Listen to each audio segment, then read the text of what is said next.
ನಮಸ್ತೆ, welcome to Sonu special. ಈ ದಿನ ಈ ಚಳಿಲಿ ಬಾಯಿಗೆ ರುಚಿ ಕೊಡೋ ಅಂಥ ಗಂಟಲಿಗೆ ಹಿತವಾಗ ಅಂಥ ಒಂದು ಸಾಂಬಾರನ್ನ ನಾನು ಮಾಡ್ತಾಯಿದ್ದೀನಿ. ಅದೇನಪ್ಪ ಅಂದರೆ ಮೆಣಸಿನ ರಸ. ನಿಮಗೆ ಚಳಿನಲ್ಲಿ ಹಾಗೆ ಕುಡಿಯೋದಕ್ಕೂ ಕೂಡ ಚೆನ್ನಾಗಿರುತ್ತೆ, ಅಥವಾ ಬಿಸಿ ಬಿಸಿ ಅನ್ನಕ್ಕೆ ಹಾಕ್ಕೊಂಡು ತಿಂತೀನಿ ಅಂದರೆ ಇನ್ನೂ ಚೆನ್ನಾಗಿರುತ್ತೆ. ನೀವೊಂದು 10 ನಿಮಿಷದೊಳಗಡೆ ಇದನ್ನು ರೆಡಿ ಮಾಡ್ಕೋಬೋದು. ಬನ್ನಿ ಹಾಗಾದರೆ ಯಾವ ರೀತಿ ಮಾಡೋದು ಅಂತೇಳಿ ನೋಡ್ಕೊಳ್ಳೋಣ.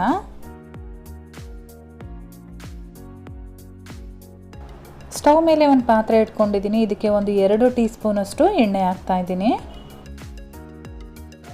ಎಣ್ಣೆ ಬಿಸಿ ಆದಮೇಲೆ ಒಂದು ಅರ್ಧ ಟೀ ಸ್ಪೂನ್ ಸಾಸಿವೆ, ಹಾಗೆ ಅರ್ಧ ಟೀ ಸ್ಪೂನ್ ಜೀರಿಗೆ ಕೂಡ ಹಾಕ್ತಾಯಿದ್ದೀನಿ. ನಾನು ಈ ರೀತಿ ರಸಮ್ ಮಾಡಬೇಕಾದ್ರೆ ಯಾವಾಗಲೂ ಮೊದಲೇ ಒಗ್ಗರಣೆಗೆ ಹಾಕೋತೀನಿ. ನೀವು ಬೇಕಾದರೆ ಆಮೇಲೆ ಕೂಡ ಹಾಕ್ಕೊಳ್ಬೋದು. ಇವಾಗ ಇದಕ್ಕೆ 2 ಬ್ಯಾಡಗಿ ಮೆಣಸಿನ್ಕಾಯಿನ ಸೇರಿಸ್ಕೊಳ್ತಾ ಇದ್ದೀನಿ. ಹಾಗೆ ಜೊತೆಗೆ ಹಸಿ ಕರಿಬೇವಿನ ಸೊಪ್ಪು, ಹಾಗೆ ಒಂದು ಬೆಳ್ಳುಳ್ಳಿನ ಈ ರೀತಿ ಜಜ್ಜಿಬಿಟ್ಟು ಇಟ್ಕೊಂಡಿದ್ದೆ, ಅದನ್ನು ಕೂಡ ಸೇರಿಸ್ಕೊಳ್ತಾ ಇದ್ದೀನಿ. ಇವಾಗ ಇದನ್ನು ಒಂದು 20 ಸೆಕೆಂಡು ಈ ರೀತಿ ಬಾಡಿಸ್ಕೋಬೇಕಾಗುತ್ತೆ. ನಾನಿಲ್ಲಿ ಒಂದು ನಿಂಬೆಹಣ್ಣಿನ ಗಾತ್ರದ ಹುಣಸೆ ಹಣ್ಣನ್ನು ಈ ರೀತಿ ನೀರಲ್ಲಿ ನೆನೆಸಿಟ್ಟಿದ್ದೆ. ಇವಾಗ ಆ ಹುಣಸೆ ರಸನ ಇದರೊಳಗಡೆ ಹಾಕ್ಕೊಳ್ತಾ ಇದ್ದೀನಿ.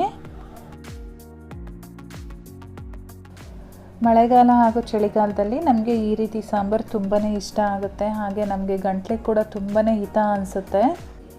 ಅದರಲ್ಲೂ ಕೂಡ ಜ್ವರ ಬಂದಿರೋರಿಗೆ, ನಾಲಿಗೆ ಕೆಟ್ಟೋಗಿರುತ್ತೆ, ಈ ರೀತಿ ರಸಮ್ ಮಾಡಿಕೊಟ್ರೆ ಅವ್ರಿಗಂತೂ ತುಂಬಾ ರುಚಿ ಕೊಡುತ್ತೆ ನಾಲಿಗೆಗೆ.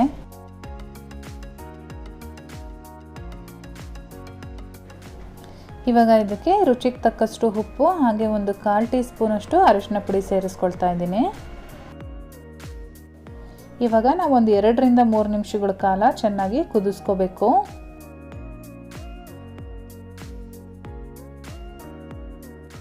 ನೋಡಿ, ಇವಾಗ ಕುದಿ ಬರೋಕ್ಕೆ ಸ್ಟಾರ್ಟ್ ಆದಮೇಲೆ ನಾನು ಇದಕ್ಕೆ 1 ಟೀ ಸ್ಪೂನ್ ಮೆಣಸಿನ ಪುಡಿ ಹಾಕ್ತಾ ಇದ್ದೀನಿ. ಹಾಗೆ ಒಂದು ಅರ್ಧ ಟೀ ಸ್ಪೂನ್ ಜೀರಿಗೆ ಪುಡಿ ಹಾಕ್ತಾ ಇದ್ದೀನಿ. ನಾನು ಮನೆಯಲ್ಲಿ ಮೆಣಸು ಮತ್ತು ಜೀರಿಗೆ ಪೌಡರ್ನ ರೆಡಿ ಇಟ್ಕೊಂಡಿದ್ದೀನಿ, ನಾನೇ ಮಾಡಿ ಮನೆಯಲ್ಲಿ. ನಿಮ್ಮ ಹತ್ರ ಪೌಡರ್ ರೆಡಿ ಇಲ್ಲ ಅಂತ ಅಂದರೆ ನೀವು ಮೆಣಸು ಮತ್ತು ಜೀರಿಗೆನ ಸ್ವಲ್ಪ ರೋಸ್ಟ್ ಮಾಡಿಕೊಂಡು ಪೌಡರ್ ಮಾಡಿಕೊಂಡು ಇದರೊಳಗಡೆ ಹಾಕ್ಕೊಳ್ಬೋದು. ಇವಾಗ ನಾನು ಮತ್ತೆ 1 ಕಪ್ಪು ನೀರನ್ನು ಸೇರಿಸ್ಕೊಂಡಿದ್ದೀನಿ. ನಿಮಗೆ ಎಷ್ಟು ತೆಳುವಾಗಬೇಕು ನೋಡ್ಕೊಂಡು ನೀರನ್ನು ಹಾಕ್ಕೊಳ್ಳಿ. ಇವಾಗ ನಾವು ಮತ್ತೆ ಒಂದು 4 ರಿಂದ 5 ನಿಮಿಷಗಳ ಕಾಲ ಚೆನ್ನಾಗಿ ಕುದಿಸ್ಕೊಳ್ಬೇಕು. ಒಂದು 5 ನಿಮಿಷ ಆದಮೇಲೆ ನಾನಿಲ್ಲಿ ಕೊತ್ತಂಬರಿ ಸೊಪ್ಪನ್ನು ಹಾಕ್ತಾಯಿದ್ದೀನಿ. ಲಾಸ್ಟಲ್ಲಿ ಹಾಕ್ಕೊಳ್ಳಿ, ಈ ರೀತಿಯಾಗಿ ಚೆನ್ನಾಗಿರುತ್ತೆ. ಫ್ರೆಂಡ್ಸ್, ರಸಮ್ ರೆಡಿಯಾಗಿದೆ. ತುಂಬಾ ಚೆನ್ನಾಗಿರುತ್ತೆ. ಖಂಡಿತವಾಗ್ಲೂ ನೀವು ಒಂದ್ಸಲ ಟ್ರೈ ಮಾಡಿ. ಇವಾಗ ನಾನು ಇದನ್ನು ಒಂದು ಬೌಲ್ಗೆ ಸರ್ವ್ ಮಾಡ್ಕೊಳ್ತೀನಿ. ಇವತ್ತು ಮಾಡಿರೋ ಈ ರಸಮ್ ರೆಸಿಪಿ ನಿಮಗೆಲ್ಲ ಇಷ್ಟ ಆಗಿದ್ರೆ ದಯವಿಟ್ಟು ಲೈಕ್ ಮಾಡಿ, ಶೇರ್ ಮಾಡಿ, ಹಾಗೆ ಕಮೆಂಟ್ಸ್ ಮಾಡಿ.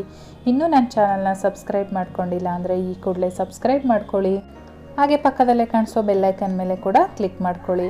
ನಾನು ಮತ್ತೆ ನಿಮಗೆ ಇನ್ನೊಂದು ಈಸಿ ರೆಸಿಪಿಯೊಂದಿಗೆ ಸಿಗ್ತೀನಿ. ಅಲ್ಲಿವರೆಗೂ bye bye, take care, thank you for watching.